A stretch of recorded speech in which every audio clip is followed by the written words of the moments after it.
Were they Arcadia or? Well, Arcadia Aerospace used to be in that building, Oh, but they were at Page. It was aerospace issues. That was all up and around. So they came here, and they can still serve, they don't go all the way to Naples often, so they serve like Fort Myers to Sarasota. But they're the only lifeline. I wonder how many flights they do, say a week on average or a month on average. No, they have two pilots standing by 24/7. So That's gotta be expensive. yeah, it's like 20 grand. We're ready. Good morning, everyone. I'd like to call to order the workshop on the budget for next fiscal year of the Charlotte County Airport Authority. Ask everybody to silence your cell phones if you have them. Mr. Hurston isn't here, normally does the invocation, so we'll skip that and we'll move to the Pledge of Allegiance, please.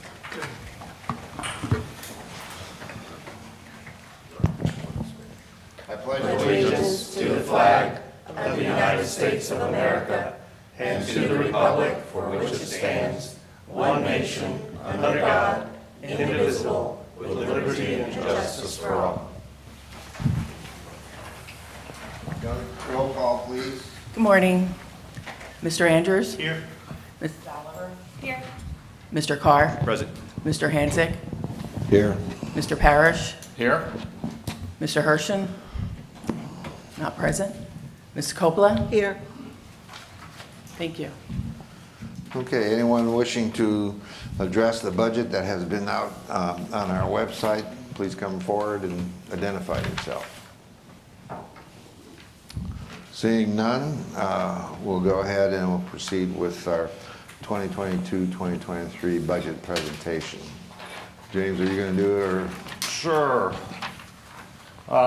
Just quickly, there are the operating revenues in front of you, a forecasted increase in total revenues from the previous year's budget year-end forecast. Go on to expenses, and we'll get into the individual numbers if you like, but go ahead and go to the next slide. Expenses are, as one would expect, also increasing. A lot of it is in salaries and payroll taxes and retirement, personnel expenses. And the cost of fuel has dramatically increased. As most of you know, we budget a margin, so that we don't get a larger percentage, we just get a margin on every gallon sold. So we're looking at about a 19% return. Last year we budgeted a 24. We're going to close the year based on our estimates at about a 27. So 19 is a very conservative number. It's a lot of the income is based on flights, and the flights we're looking at 64.56 total with an assumed load factor of about 81%. The average, historical average, is about 84%, and that number is based on the current flights for sale and a fraction of the flights for this year for the final 6 months. So it's a good estimate, but it's a conservative estimate. So we can look at individual pieces of that as we move forward, but go to the next slide. The question on the payroll taxes and retirement, is that because the states increased our contribution to the employees' retirement? So I have some data that I can show you But as that's we what get to it that. is.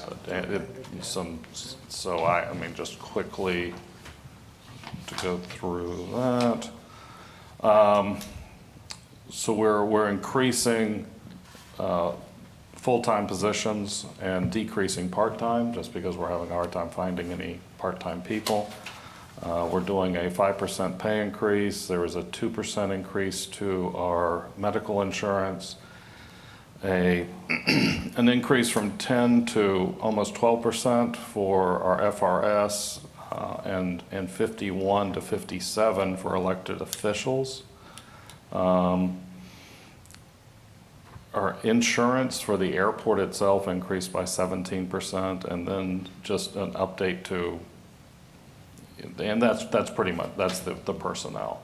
Personnel is, you know, a major issue right now, retaining and acquiring employees. We really stress our benefit package, but to a 24-year-old retirement is not important. To a 54-year-old it is, and you know, so we're constantly struggling with that. That's where a lot of that is. Okay. All right, and we'll go through some of these the numbers, the capital contributions and stuff. So if we go forward to the next slide, we'll look at we're covering depreciation. We are paying off our debt, and that will, I think we have 3 more payments left on that. And obviously we could pay that off, but it's at 2%, and we're currently making 1% in the bank, which I think is going to go up. So we're also looking at some investment opportunities for some of the cash. All right, next slide. We'll go through the graphs. And this is just the amount of fuel we pump. Avgas is general aviation fuel, 100 low lead. We sell about 750,000 gallons a year of Jet A, and we pump a little over 13 million into the airlines. Obviously, we don't have any financial obligation for those 13 millions, and we don't make a lot from it. We make our hookup fee plus 2 cents a gallon. Pass through, which covers our cost at the fuel farm to maintain the filters and the other things that are required to pump 13 million gallons a year. Next slide. So you look at FBO Fuel Sales, and this is what I was talking about, our profit margin. We set a goal based on our rates and charges that you guys just approved an update to. We make considerably more on Jet A than we do on Avgas. It's just a part of our, you know, our promise to GA, the small GA guy here on the airfield. We want to make sure they can operate their planes as economically as possible and encourage flying around the area. So, next slide. Look a little at in-plane passengers, as a lot of our fixed cost and our fixed income is based on per enplanement. We go back to 2009. If we go back to 2007, we started about 7,000 enplanements a year. 10,000 is a magic number for the FAA to get our $1 million in entitlement. At 950, we're getting almost $4 million a year in entitlement funds from the FAA. So, and we think that's conservative. I think you're going to see 1 million enplanements a year shortly, either 23 by the end of 23 or 24. We'll have to make this graph bigger. Next slide. So just a graphical look at by month, and obviously April of 2020 was a precipitous drop for the entire nation. We came back faster than most, and as you can see, we're kind of mirroring 22 and the 23 projections, and I think you'll see that line increase above the 22 as we move forward, but that is what we're projecting, and that's why the numbers look the way they do. Was that the COVID time? COVID was the April drop-off in 2020, yeah. So, next. Yeah, if anybody has any questions, Yeah, just please. I'd recommend ask them Yeah, as we go through yeah. the slides, so we don't have to go back and Since forth. this is a workshop, yeah, Yes, we can do all this. In that case, Mr. Parrish, has Allegiant indicated that they intend to keep basically the same flight schedule that they did in 2022? that is our current indication, yes. They're indicating an increase, but they did last year too. And because of their and the airline industry's issue with crews, that's why I said we're taking a fraction of that. I mean, the fraction's 90% or 88%, but we're being conservative just so we can make sure the budget works. If they fly more flights, fine, we have the coverage, we have everything there, but I just don't want to overproject.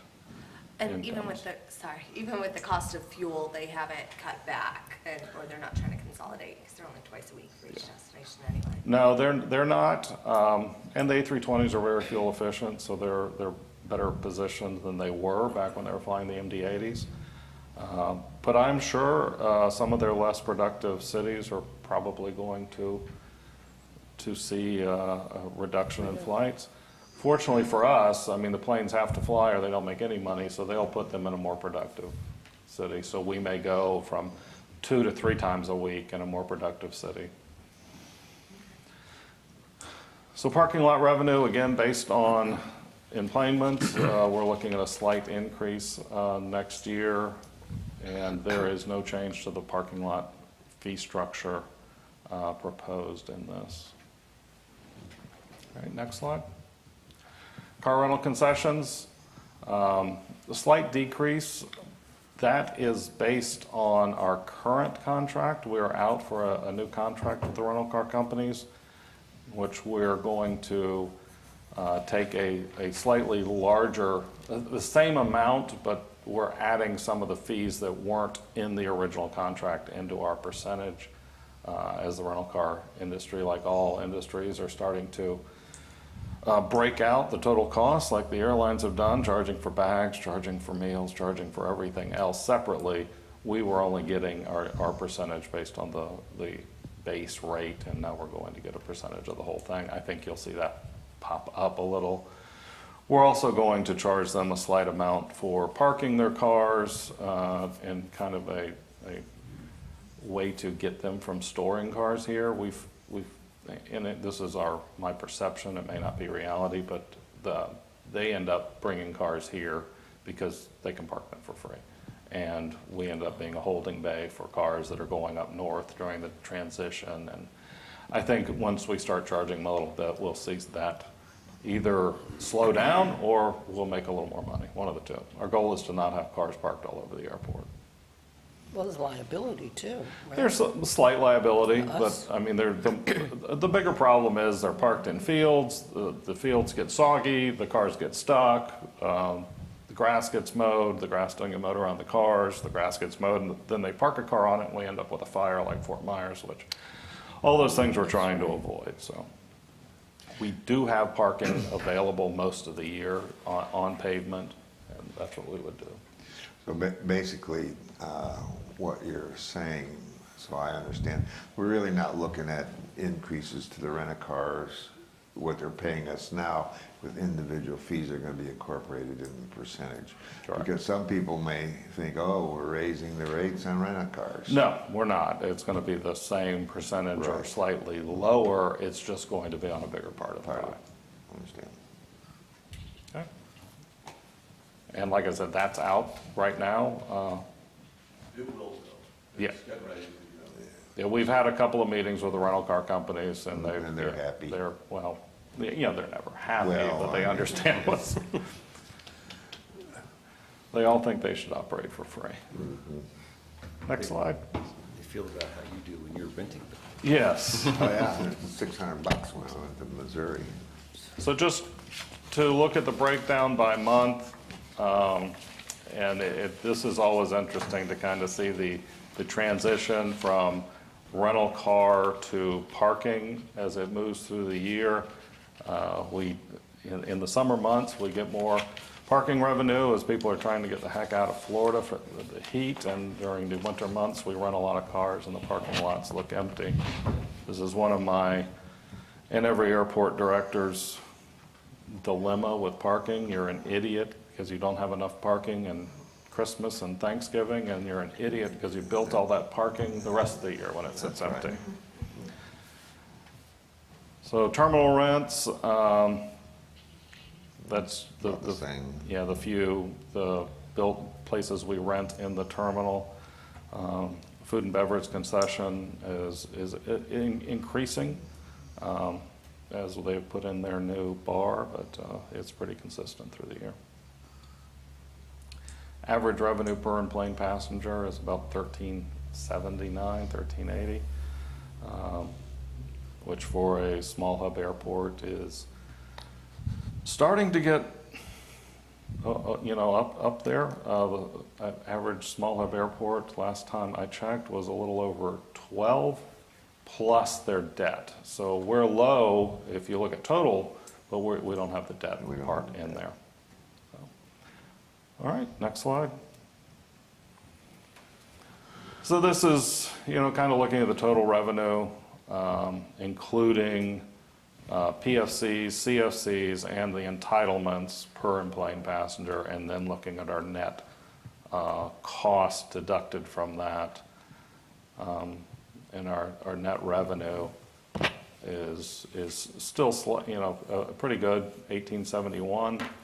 And so the entitlements are directed by the FAA where they're going to go. PFCs also directed by the FAA. We tell them what we want to spend it on, but they have to approve those projects. CFCs, generally we use those to build parking and things for the rental cars. As we're doing a rental car expansion, we'll use those funds up. But it's kind of the distribution of income. Next slide. So we're going to look at operating revenues for 2022. This is our estimate for end of year. You can see the airline-related auto parking, car rentals, food and beverage, unleaded fuel, which is the fuel we sell to their ground handlers and ground transportation fees, and then terminal leases is about 75%. I will point out that we always kind of run this two ways, with all that 75% and then without it. Obviously without it, a lot of the people in this room aren't here, but we still operate in the black. I'm mowing grass if you guys keep me, but we operate in the black. It's just a completely different airport without airline service. Any questions on that? Not, we'll go to the next slide. So this is this year, and obviously it's a very, very similar slide. Same revenue sources.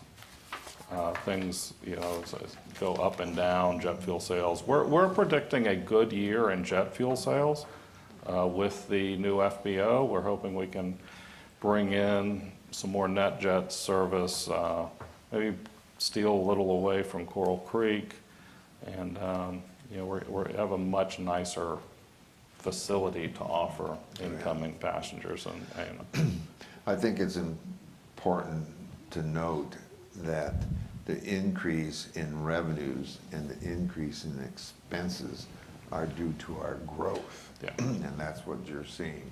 You're not seeing increases because we're increasing everybody's fees, but it's basically related to growth. It's all related to the growth and our estimates for, we're going to be bringing on some more hangars. I don't know that are the new hangars in this? They are starting in April. So some new hangar rents will be in here, but the fees aren't increasing. So and this number could also change as we're looking to put in some spec buildings in the industrial park. That could change that 8%. One of our goals is always to lease more land in the industrial park. I spoke on a panel this week, and I spoke on a CCAA panel on ancillary revenues, and everybody, FedEx was on the panel, they just don't like leasing land. I mean, it is a tough sell to sell them leasing land. They look at 40-year investment, and they have nothing at the end of the day. And if it's tough for FedEx, it's going to be tough for the mom and pops. And that's what we struggle with, having someone else invest in the industrial park. That's why, if we have cash on hand, it may be worthwhile to build something, but we just have to look at the ROI. and I'm still running the numbers on that, so. Yeah, if I recall, we only have about 115 acres really that we could We have use for non-aero. non-aero that doesn't, you know, we have some non-aero on Challenger, but we also have the potential need for that for aero development, so, you know, I'm kind of pushing non-aero onto the industrial land. Now, years ago, Publix, did they purchase or lease or? They purchased that purchase? land, And and, done nothing with it? well, they have cows on it. No, and I've been in contact with their properties department, the real estate people, as well as the attorney who worked the deal with us. They do not want to sell it, which I guess is positive. I think FedEx would have bought that land for their big facility they're building down there. It wouldn't have affected us, but Publix wants to hang on to it. So I'm hopeful that as, you know, 1,500 houses on Burnt Store and 900 houses, you know, that's going to force another facility in Southwest Florida.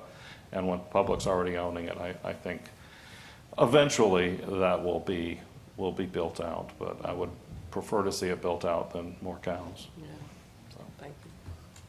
next slide. So 22, we already went over all the expenses for 22, but let's just go to the next slide real fast. And you can see the personnel expense pie has gotten slightly larger.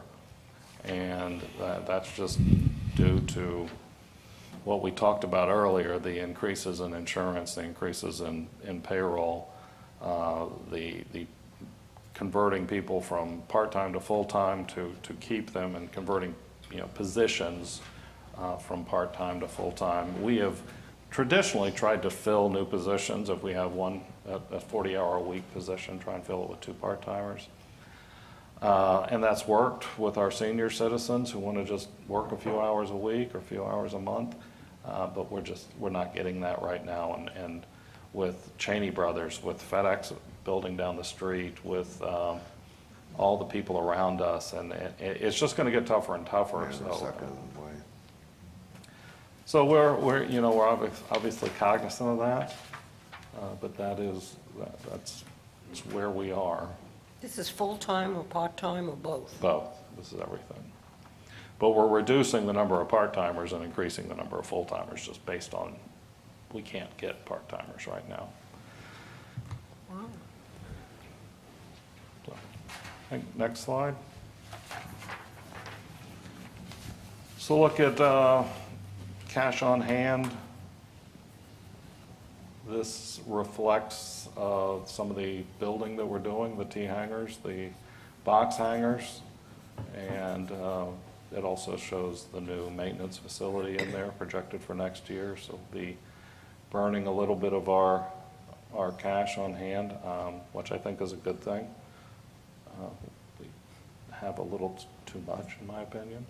The airlines get very antsy when airports have a lot of cash, and it goes to the argument that while I wouldn't raise our PFC, that airports don't need money. We have plenty of money. We never have plenty of money. We have an $80 million terminal expansion that's proposed. I mean, I don't think we'll build an $80 million terminal expansion, but you know, that we have needs that far exceed the cash. We have needs that far exceed the ability to get grants. So it's always something we have to look at, but I'll tell you, when Sarasota renegotiated their contract a few years ago, they had $16 million in cash, and the airlines went bonkers, berserk. So, yeah. And honestly, when we did the master plan, I was ridiculed for saying I would like to have $10 million in the purple account, which is the revenue account, and I was told that was ridiculous. We need a lot more than that. As you can see, we have more than that, and I think we're in really good shape. We did well through COVID. We were able to conserve cash and use our grants wisely, so that we put that money into accounts that now we can use them for airport needs, not what the FAA dictates we use the money for, and looks like we're in a great position. But I think as 23 moves forward, we've got to, look at how we're replenishing the cash that we use and what we're going to look like 3, 4, 5 years out. And we're constantly looking at that and trying to estimate it. Ron, who doesn't come to these meetings anymore because he's sitting behind his desk calculating, is always looking at, construction going forward. Another thing we're really suffering with right now is the increase in costs in the construction industry. The FAA, the DOT, we just met with the new secretary of the DOT yesterday for about an hour, and there is no additional cash. They have about 8% slush in their work program, and we're averaging 25% above estimates right now in bids coming in, and they're having to prioritize where the extra money goes to. So while the state is flush with cash, all that money could be consumed by additional costs, and the federal government's even worse. So projects that we had budgeted for $4 million are coming in at $8 million. Wow. Yeah, and a lot of that is, asphalt prices are through the roof, and very little of it has to do with fuel. It has to do with the fact that there is only so much capacity at the asphalt manufacturing facilities, and if you want asphalt, you pay a premium for it. So, and airport asphalt is probably one of the most difficult ones to use, most difficult ones to put down. They end up wasting 20–30% at times. So we pay a premium, and that's a problem nationwide.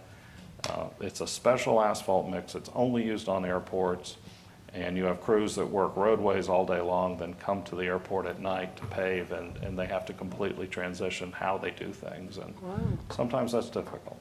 So just what we're dealing with. So we want to keep enough cash on hand that if we have to fund some FAA projects out of cash and then get reimbursed through the years with entitlements, that we have that. So we're being very conservative with it, and we'll continue to manage it and keep you up to date. Next slide. So those of you who have been on the board a long time will remember that we struggled putting cash into reserves for years, and you can see the reserve funds that we're building up for buildings, for T-hangers, for parking lots. We've kind of capped some of these, and we're not putting as much money into them every year. So the air traffic, we have enough in there to do what we need to do. The parking lot reserve, as you'll recall, when we went from 9 to 11, the board directed us to put all of the additional $2 into reserve fund, and that is for parking lot expenses. We've been successful in getting a lot of the parking lot construction paid for with grant funds. The FDOT just announced last week that they're back funding revenue parking, so that's a good thing for us, as we're probably going to have another expansion in our overflow lot. But we have a little over $3 million in that fund. Our reserve fund for building maintenance is approaching $4 million next year. That'll be used for new roofs. We have some T-hangers that we have some door repairs, just superficial rust that we'll be working on, and that all comes out of these reserve funds. But we have been, able to fund these. We were funding them at the building reserve fund at $50,000 a year. Now we're funding it at $500,000 a year. So it's just a comparison to our previous income and today's income. All right, next slide. So just a little look at the 3 coronavirus grants, the CARES, CARISA, and ARPA. I can't keep track of their names. We have about $5.5 million left in ARPA that we're drawing down monthly, and that will we'll end that. Is there specific things you have to spend it on, or? So we took it all for expenses. So yes, there's a list of things that you're allowed to get reimbursed for. So you'll stop seeing those dollars below the line sometime next year. All right, next slide. Let's look at project funding. This is 22 projects. Keep in mind, a lot of these projects are multi-year, so although all the money is shown in 22, that's when the project starts. We, PFC or PGD participation, that's that drop in our total cash on hand is the 7 million plus the 5 million in reimbursables. So we're doing a lot of construction. I think we're doing a lot of needed things. We're prioritizing a lot of GA construction, which is something that's been, we haven't expanded GA in a long time, but with the new air center, I think that the additional T-hangers, the additional box hangers are just a great thing to attract flying and tenants to the airport. And the T-hangers were having a little, we sent out 47 email or letters, and we have 14 signed leases. So we're about to go to the next 20 and see if, in order, so we need to fill up 24 units. But we'll get there. I think the T-hangers will be filled by the time we finish the building. The box hangers are all filled. I mean, every one we're building has multiple people on a wait list for it. When do you guys anticipate moving dirt on the hangars? Give me a guess. Probably next couple of weeks. Yeah, The rumor is out there, not till October of next year, and I'm telling people that they're supposed to be done by October. We could get the permitting. yeah. We've paid for the steel and it's ready to be delivered. We're waiting on permits from the county. I would think it'd be April, May timeframe is when It'd be they'll finished. available. Yeah, we have it in the budget to start collecting rents in April. So. Yeah, Why are the box hangers more they're bigger desirable? buildings. They're bigger. Bigger doors. Either you put a larger airplane in there, or we're trying to prioritize larger aircraft more than multiple users in one hangar. But we've had a list of large aircraft they can't go into for a while. With all the fuel problems and everything, larger aircraft. If you have money, don't worry about that as much. So. Oh, that's true. I forgot there are people that have. And I think there's a couple guys out there in existing T-hangars That barely fit. and they may go from the existing Ts into one big box, and that frees up a couple more T-hangers, which means we have more space for other guys to get in. Because I think when these are done, they're gonna fill up pretty quick from what I'm hearing. Wow. But our goal is to get people that can't fit in the T-hangers into the box hangars. Once that is satisfied, then we would allow multiples. But we do have a few planes in T-hangers that literally have 2 inches on either side of the wing to get in there. So we're anxious to get them out. All right, next slide. So 2023 is a very challenging year for the FAA. They're looking at a lot of building on the airport. And FAA reimbursements, so a lot of that is the runway project finalizing, the new taxiway project, the TSA OTA for construction. We're looking at that project and then our participation in that. That's for the inline baggage system. We're still working out the numbers on that. I'll be honest, if That's a lot. If it's too expensive, we won't move forward with it without some airline participation in it.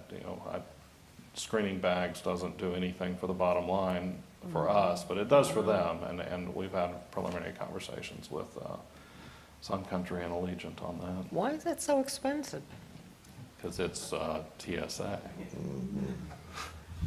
Yes, and that's only their portion. Our participation is almost equal to that. Holy moly. You know, they pay for their space and their equipment. We pay for all of the building. We pay for the all of the baggage transportation equipment, the belts, the logic to get it from, you know, half of the bags going to one machine, half of the bags going to the other. And what it does is it takes them from physically touching bags to sitting in an air-conditioned room where they say that bag needs to go over here, the machine kicks it out, and then they have someone go manually screen it. So. It's a system that we need. Baggage I know that. bag screening is probably one of the backups at the airport at times, although we haven't had a bag issue. Allegiant passengers, because they pay so much for bags, tend to fly with less than a Delta passenger does. So, you know, it's a struggle whether we need it or not. Now, the TSA came to us and said we need it and we have money, which is rare. So we don't want to not build it when they have reimbursement. I think Fort Myers is just now getting the last slug of money from their expansion in 2005. Yeah, so we don't want to wait 20 years to get our money. No. That's interesting. Next slide. So this is one that I track really closely. This is revenues versus expenses. And we want to keep that delta as large as possible. But you can see salaries have taken a huge jump in the last 3 years. I haven't noticed, And, personally. well, not individual salaries, although they're going up. It takes more people to run the airport. I'm just being a wise ass. I know. And our revenues continue to increase as well. So, I mean, I think overall we're in great shape. The delta between operating revenues and expenses continues to be a fairly big gap. If you go back to 2020, 2021, where they were getting closer, we're again spreading that out. So, you know, to me, this is the most important slide, that we keep the revenue considerably higher than expenses and keep a tight hold on expenses as we move forward. And I think that's the last slide. No, No, look, we have more. we got 3 more. 3 more? That's the one I like to end on. So budget versus actual. This just shows you how we're conservative in our budgeting, except for 2020, which we all know what happened in 2020. We've always exceeded our budget with revenue every year, and we hope that we will continue that as we move forward. And like I said, we're very conservative on the income side, and we're a little less conservative on the expense side, so that we have some expenses in there that we can cut if we see that we're not meeting the goals.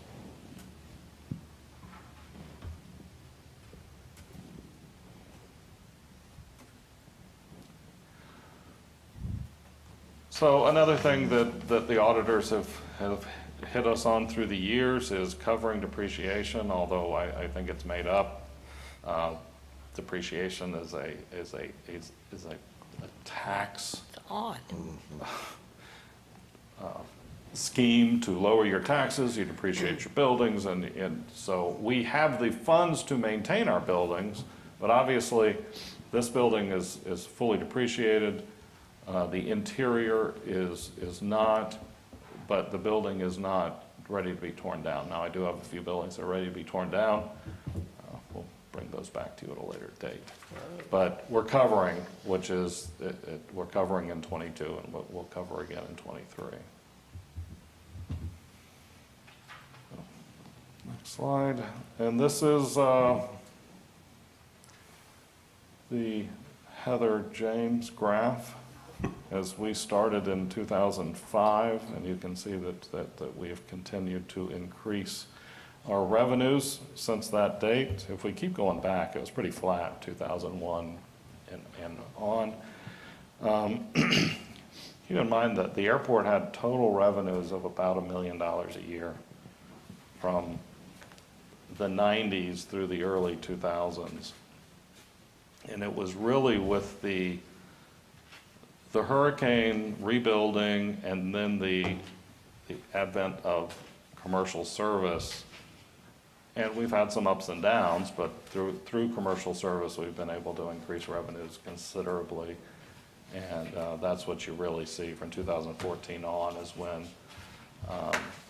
Direct Air stopped flying here and Allegiant made us a base. And it's been a pretty good ride, 2020 and 2021, turbulent for the entire industry, but I will tell you, we are Ahead of the game. way ahead of the majority of the airports out there. Florida in general did very well, but there are airports that are still at a 50% of what they were, and they may never recover because the airlines have changed just changed the way they operate with the lack of crews, with the lack of equipment. They're just not flying to some cities. Delta got rid of all their MD-80s, all their MD-90s, all their 717s, so they don't have a small, narrow-body plane that can operate into smaller airports, and so it's just been a change. And Allegiant's model is different. They try not to compete with themselves. Sun Country's the same way. So you don't fly 5 flights a day into one city. You fly 1 flight every 2 days, every 3 days, so that you fill that plane up. It's just a different model, and we deal with it as they come, and things have gone pretty well. But just our revenues have continued to increase since then, and it's and we don't we as long as we maintain control of the expenses and continue to invest in facilities, I don't see this stopping. I do think it will plateau at some time, and we'll just continue to operate. This doesn't assume that we don't gain another airline, which would pop that number up significantly. We're in talks with 2 or 3 right now. We're working with, Ray was just in Washington, spoke to Senator Scott's office and Congressman Stubbe's office, trying to get us landing rights so that we can bring in Canadian traffic that's pre-cleared. We have an airline that's very interested in stuff like that, but Customs and Border is struggling with the southern border. They're pushing people down there instead of in airports. Lines have increased, and even though they would be pre-cleared in the Canadian airports, they still have to have the ability to send somebody up here in case there's an incident. And we're struggling with getting that approved. So, but there's a great opportunity. The airline really wants to operate out of Punta Gorda, and we're just trying to get through that one hurdle that we have to go through. I think that's the last slide this time. So, discussion? I also think it should be noted that the board members have had these budget documents for some time, so they've had a chance to study them and go through them and raise any questions. And I know I have with James. I've asked him a couple of questions, and so it shouldn't be construed that we only spent less than an hour on the budget.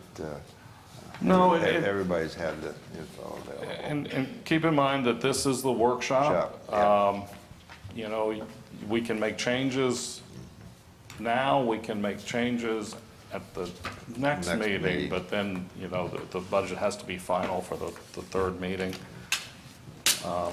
So I unfortunately FAC was this week, and I was in Orlando on the board of FAC, so I could not be here to have one-on-ones with everybody. But I think we were able to answer the questions Yeah, the as they staff came took in. care of the questions, no problem. We are looking, so let's just talk a little bit about the highlights. We are in the last phases of our DoD contract, or is it done? We're in the final phases of signing a DoD contract that will allow us to sell fuel to the military, which will make that C-130 that does approaches here constantly and never lands, land once in a while, and hopefully our restaurant will fill up with Black Hawk pilots as they have to fly around the state to do their training, and they only land at airports that have DoD contracts. Jake, with that, sorry to interrupt, Jim, please no. With the DoD contract, we're already considered a federal contractor, right? We are, we just have to have a specific contract with the Department of Defense. Do they do like similar to Veterans Affairs where you have to, for your region, pay people what they consider to be the market rate? Like there's a minimum wage for those federal contracts? We don't fall under like Davis-Bacon, although I wish I could pay people as low as Davis-Bacon is. Well, I mean, just, we can't, I mean, we're well above the federal contract rates, but we're not under that. okay.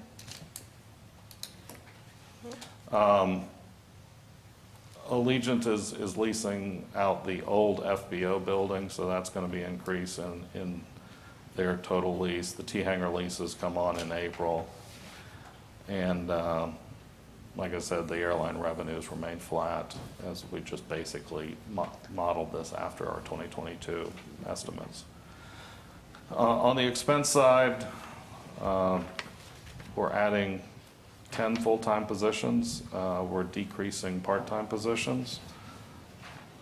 And these are, a lot of these are positions that are placeholders that we'll look at through the year.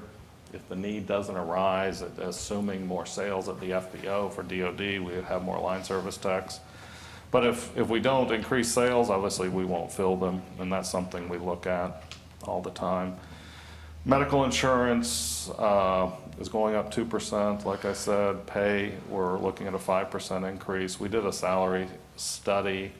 The county did a salary study that we kind of looked at their results, and I think a 5% increase will keep us in line with the surrounding businesses and government agencies so that we don't lose Don't any you of our need employees. 9% to keep up with our current president? Well, to keep up with inflation, yes. But that, so, you know, we did a mid-year increase, and we did a fairly large increase last year. So I'm hoping we're keeping up. We are losing people, and we're, you know, constantly interviewing. I'll tell you, in 2005, 6, when I came on here, most of the employees have been here for a long time. I mean, you know, you look at Jet, Cindy, 30 years.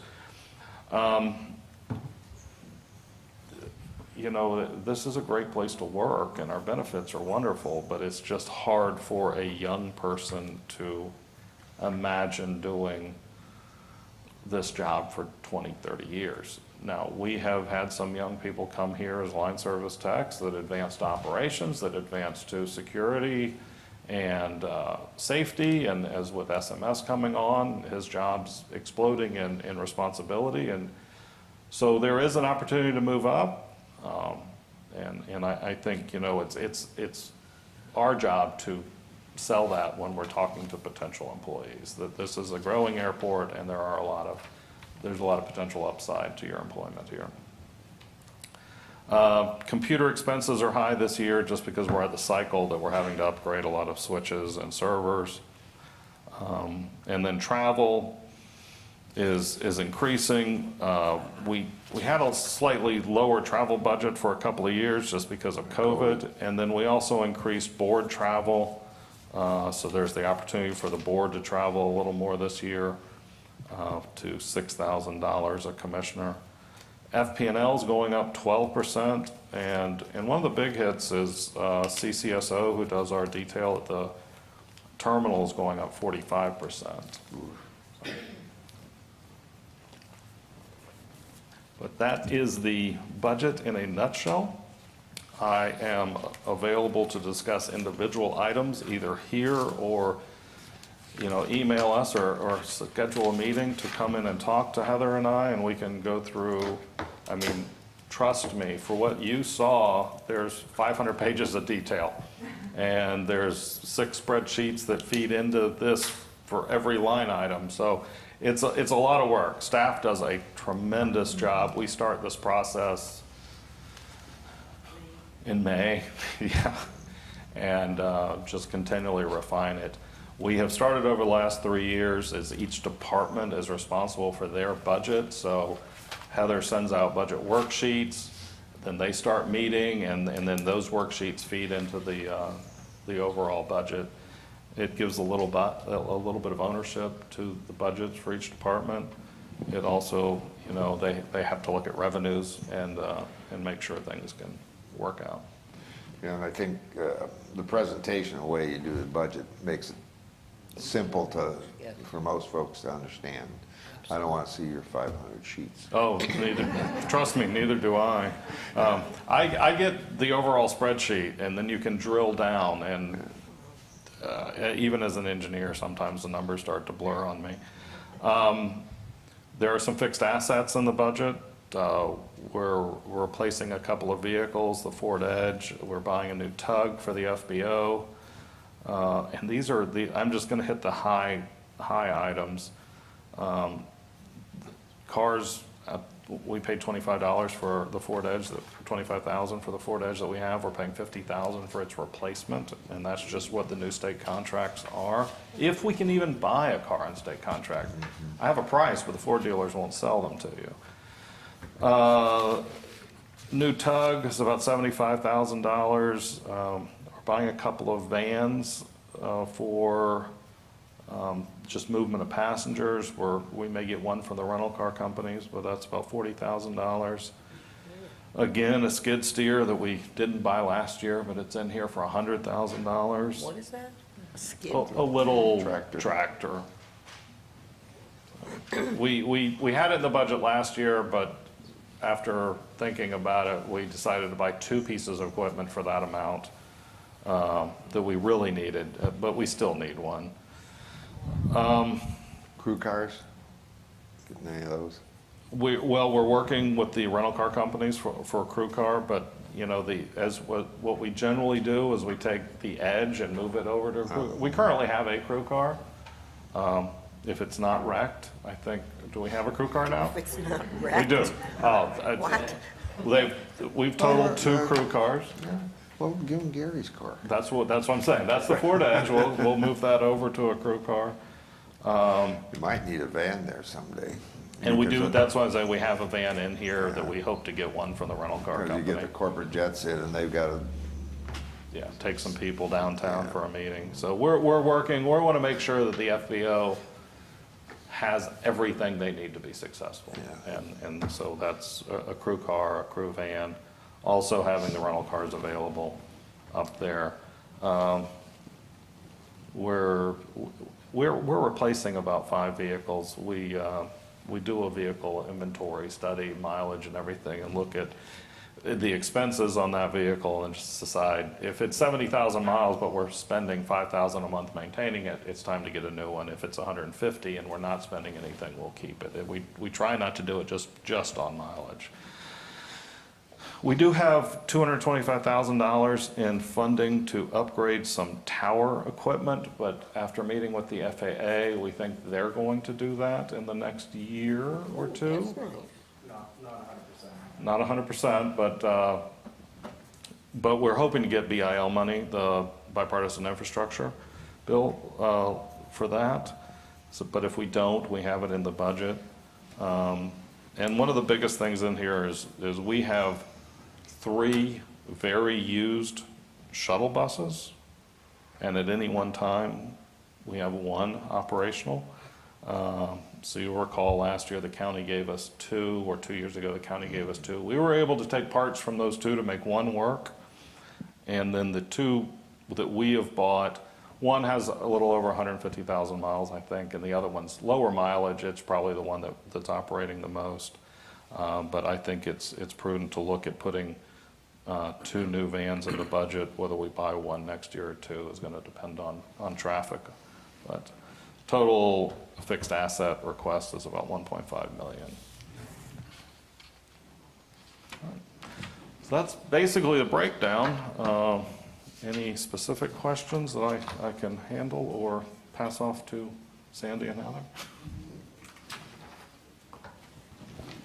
Anybody else got any questions before we adjourn? Is there anything else anybody wants to bring up? I mean, we're in a workshop, we can probably talk about anything, can't we, Counselor? What's on the agenda? What's advertised, I would say. Okay, well, we can't talk about anything then. Okay, entertain a motion to adjourn. Motion to adjourn? Second. We have a motion and seconded. Any further discussion on the adjournment? Hearing none, we're adjourned. Usually a lot more enthusiasm for adjournment.